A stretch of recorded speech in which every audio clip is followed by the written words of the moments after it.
Hello friends, कैसे हैं आप सब। मैं आप सबका अपने यूट्यूब चैनल अवर इंस्पायर स्टोरी में दिल से बहुत बहुत स्वागत करती हूँ। दोस्तों, पीटर लिंच को दुनिया का सबसे सफल फंड मैनेजर माना जाता है। इन्होंने एक फिडिलिटी का एक म्यूचुअल फंड मैनेज किया था। उसमें वह कई सालों तक लगभग 29% तक का मुनाफा दिलाया था। इसलिए इन्हें दुनिया सबसे महान इन्वेस्टर में से एक मानती है। पीटर लिंच ने एक बहुत ही famous book learn to earn लिखी है। यह किताब उन सभी के लिए है जो अमीर बनना चाहते हैं और अपने जीवन में कुछ बड़ा करना चाहते हैं। यह पर्सनल फिनांस पर लिखी गई सर्वश्रेष्ठ किताबों में से एक है। हमारे स्कूल्स और कॉलेजेस में एक बहुत ही इम्पोर्टेंट टॉपिक नहीं सिखाया जाता, वह है इन्वेस्टिंग। हमें मैथ्स तो सिखाया जाता है, लेकिन साधारण से मैथ्स का उपयोग करके कैसे कंपनियों को परखा जाता है यह सिखाया नहीं जाता।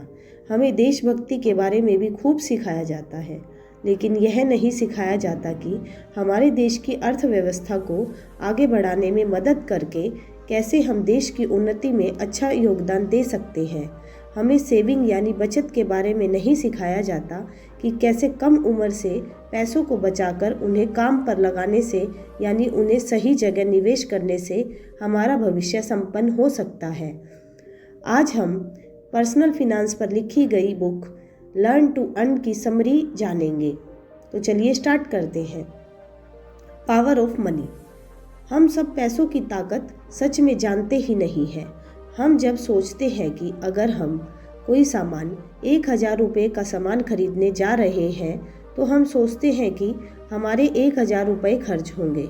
लेकिन जो बड़े इन्वेस्टर हैं, जो सच में पैसों की ताकत को समझते हैं, वो कोई भी खर्चे को कैसे देखते हैं यह देखते हैं। पीटर लिंच को अगर 1,000 रुपये खर्च करना है तो वह पहले सोचेंगे, अगर मैं यह 1,000 रुपये खर्च न करके इन्वेस्ट करूं और इस पर 29% की जगह 24% ही मुनाफा प्रति वर्ष लेकर आऊँगा तो वो 20 साल में आज के 1,000 रुपये लगभग 1.25 लाख रुपये होंगे। वो यह सोचते हैं कि अगर मैं आज 1,000 रुपये यहाँ खर्च रहा हूँ तो मैं 1,000 का नुकसान नहीं कर रहा हूँ, मैं 20 साल बाद के 1.25 लाख रुपये का नुकसान कर रहा हूँ। जब भी आप यह सोचेंगे कि जो आज आप पैसा खर्च कर रहे हैं, अगर उसे आप शेयर बाजार में या कहीं पर समझदारी से लगा दें और उस पर कई सालों तक लगे रहने दो, तो आप उस पर कितना पैसा बचा सकते हैं।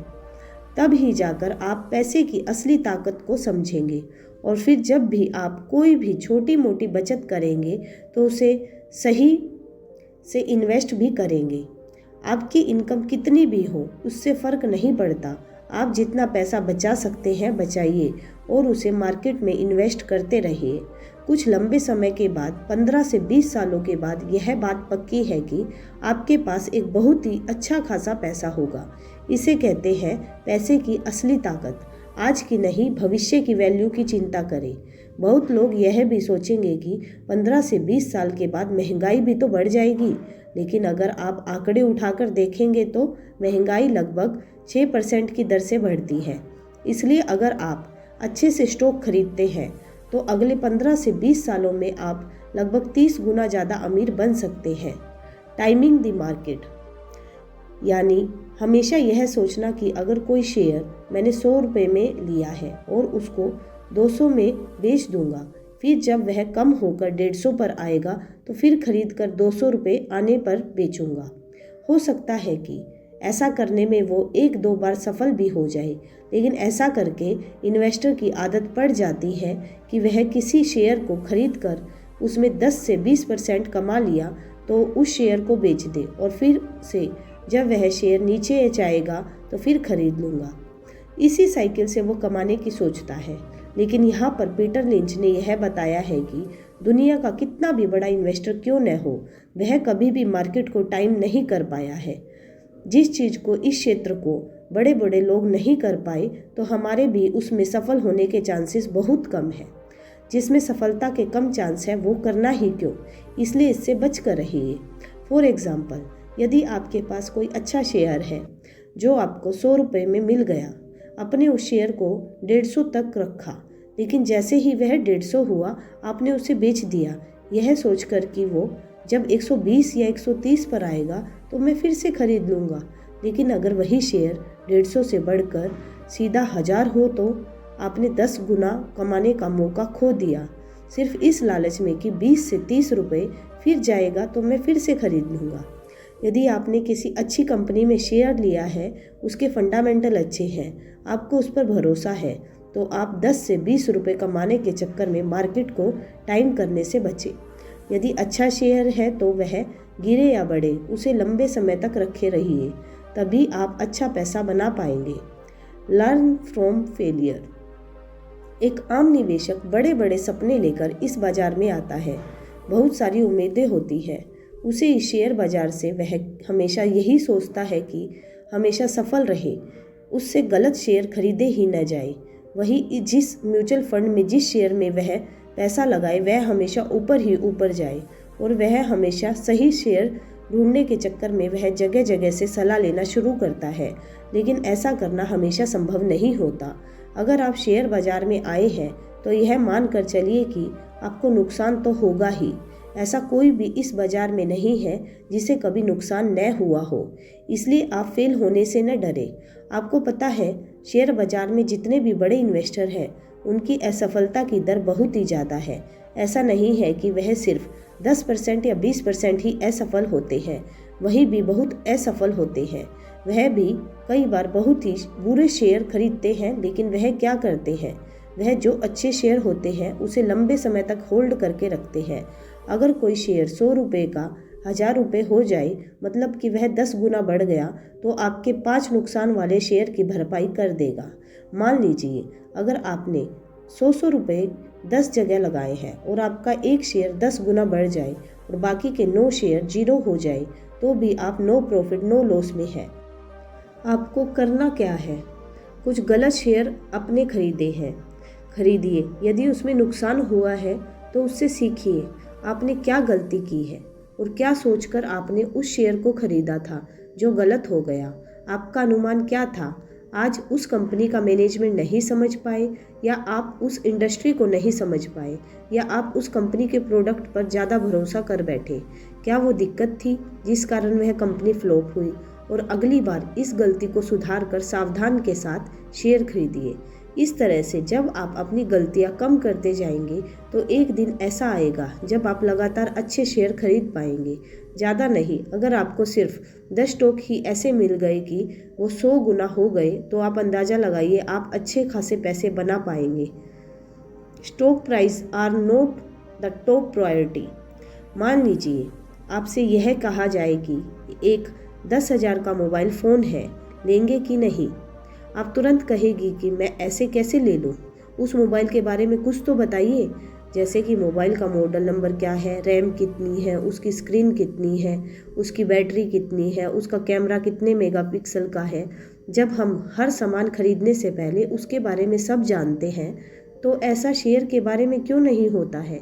क्यों जब बात शेयर की होती है तो सबसे पहले हम पूछते हैं कि क्या भाव चल रहा है। उस शेयर के दाम का तो कुछ मतलब ही नहीं जब तक हमें ये नहीं पता कि कंपनी की क्वालिटी कैसी है, कंपनी कितनी वीक है या कितनी स्ट्रॉन्ग है, उसका मैनेजमेंट में कौन है, उसकी बैलेंस शीट कैसी है, उसके फ्यूचर प्लान्स क्या है।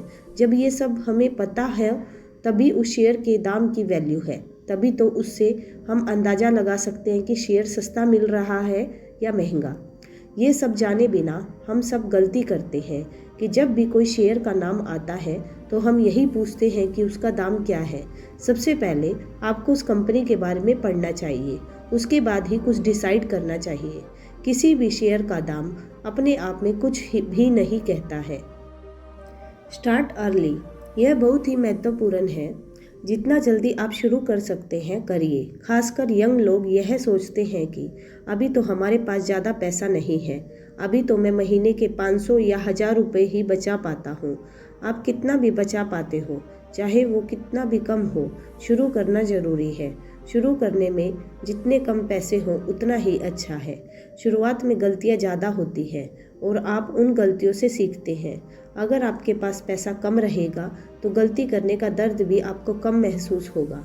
हमारे देश में निवेश शुरू करने का सबसे बढ़िया समय है, क्योंकि आज हमारे देश जीरो ब्रोकरेज वाले ब्रोकर्स हैं जो हमसे आपसे निवेश करने का कोई कमीशन नहीं लेते हैं, जैसे कि जीरोधा या आप स्टॉक्स।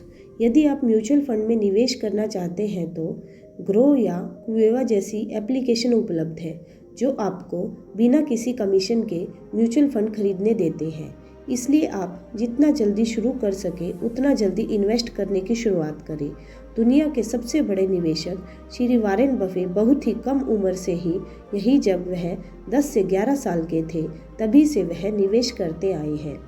तब वह न्यूज़पेपर और कोक की बोतलें बेचकर पैसे कमाते थे और अपनी सेविंग को स्टॉक मार्केट में निवेश करते थे। वह हमेशा अच्छी कंपनियों को ढूंढते रहते थे और उसमें कई सालों तक होल्ड करते थे। और अंत में मैं आप सबसे यही कहना चाहूँगा, आप अपनी छोटी छोटी बचत को शेयर बाज़ार के शेयर खरीदने में या म्यूचुअल फंड में तो इन्वेस्ट कर सकते हैं, लेकिन जिस तरह आपको गाड़ी चलाने के लिए पहले गाड़ी चलाना सीखना होता है और उसकी प्रैक्टिस करनी होती है, उसी तरह अपना पैसा कभी भी इन्वेस्ट करने से पहले उसे सीखना ज़रूरी है। तो सबसे पहले आपका लक्ष्य होना चाहिए कि इन्वेस्ट करने के बारे में सीखें, फिर अपना पसीने की कमाई को कहीं लगाएं और मुनाफा हासिल करें। तो दोस्तों, आपको हमारी ये वीडियो कैसी लगी, आप हमें कमेंट करके ज़रूर बताइएगा। अगर आपको हमारी वीडियो पसंद आई है तो अपने सभी दोस्तों के साथ भी शेयर कीजिएगा। तो चलिए मिलते हैं अपनी नेक्स्ट वीडियो में एक नई कहानी के साथ। तब तक के लिए बाय।